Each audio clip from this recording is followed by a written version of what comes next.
Hello,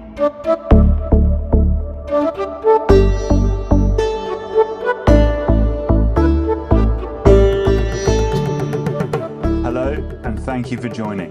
We're going to jump straight into the second part of our adventure, taking you 427 kilometers over 3 days, from Old Town Manali, which you can see here, to the remote city of Leh.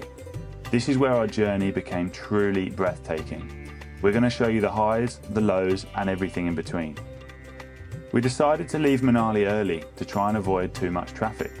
This idea didn't exactly go to plan. Luckily, being on motorbikes, we didn't have to sit in endless queues of traffic.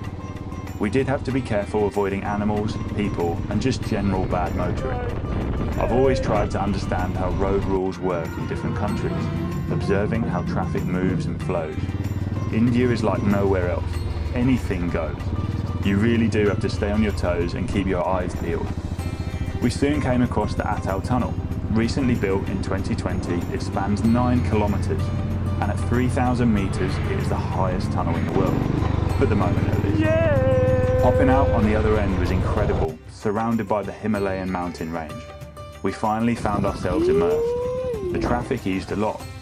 People seemed to come from Manali, through the tunnel, have a little look around, have a bit of food, and then head back to Manali. The roads were incredible. I couldn't wipe the smile off my face, taking in the sights of the Himachal Pradesh region. The landscape really opened up and delivered the goods. We started feeling very small on our Royal Enfield bikes. We passed many monuments and temples that had a large Nepalese influence. All of the colourful flags blowing in the wind, reminding us of the place we had met 3.5 years ago.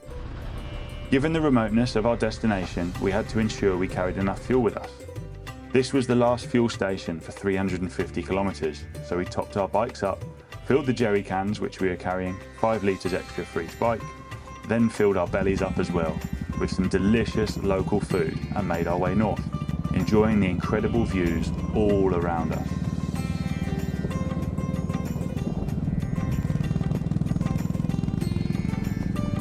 We hadn't long left the petrol station before we were stopped at a police roadblock in Darcha, just past the town of Chispa. They would only allow people to pass at certain times of the day.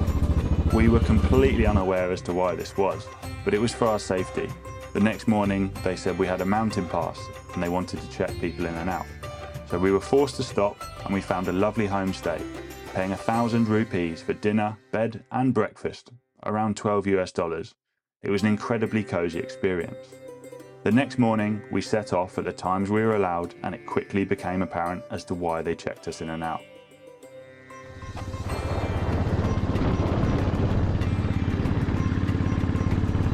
We wound our way up the mountain pass, riding between the snowbanks. Trying to stay warm, trying to stay warm.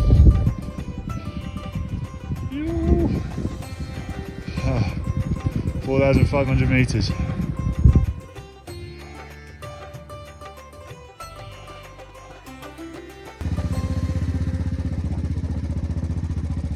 We carried on winding our way up between the snowbanks without coming across much other traffic coming the other way.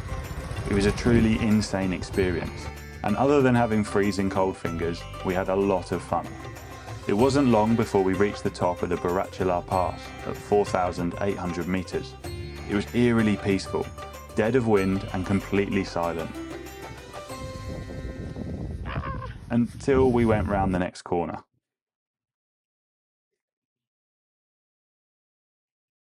And now we wait for all the traffic to come in.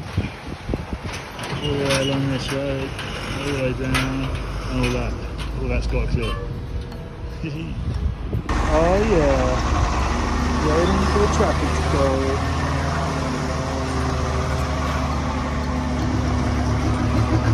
And off we go.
found my back wheel spinning out in the loose gravel before I got very far at all. So I got off, started the bike back up, and then walked the bike across. It's too loose. Probably a good time as well to say that this was Christine's first ever river crossing, and having watched me, I didn't fill her with that much confidence. I tried to blame it on all the excess curry I'd been eating, weighing the back of the bike down. She didn't buy that. But she gave it her best shot and did far better than I did, making it to within a metre of the other side. Unfortunately, still getting wet feet. Both of us in wet gear, we rode for the last 5 minutes into Pang, where we found a cosy place to dry our stuff out and devoured some noodles. The traffic from the bridge didn't come for another 2 hours, so although we had wet shoes, we felt like we had made the right choice. The next day, we woke up to make our final leg of the journey, 174 kilometres north from Pang to Leh. After fueling the bikes and ourselves, we set off. Passing a little traffic in the morning, we soon found ourselves lost in these immensely vast landscapes. On average, we were passing another car every 20 minutes. The roads had been maintained beautifully, meaning we could really sit back, relax and take it in, playing some games as we did that.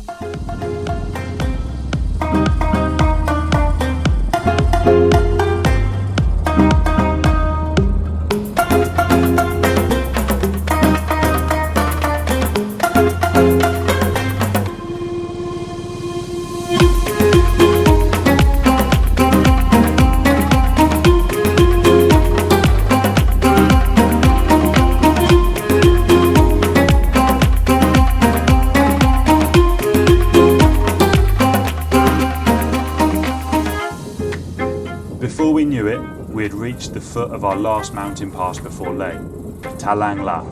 Reaching an altitude of 17,482 foot, or 5,328 metres, it was our highest pass yet. It is also the 12th highest motorable pass in the world, and boy did my bike make me aware of that. She was reminding me that I'd eaten far too many curries as I watched Christine cruise on ahead of me. I decided to stop and take my air filter off, which helped somewhat, but not enormously. We enjoyed the view, but unfortunately it was bitterly cold and windy at the top, so we didn't stay all that long.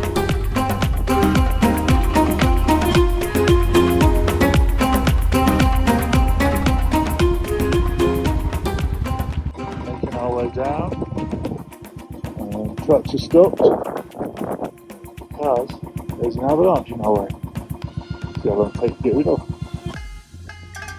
We made our way to the front of the queue and we waited for the snowplow to clear the way. It didn't take too long and they let the traffic coming uphill go first.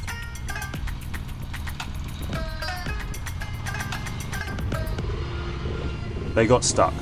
A lot. And although I didn't mind helping out, they weren't exactly helping themselves out. The pillion on the back of this bike isn't helping in the slightest. Talk about a princess passenger.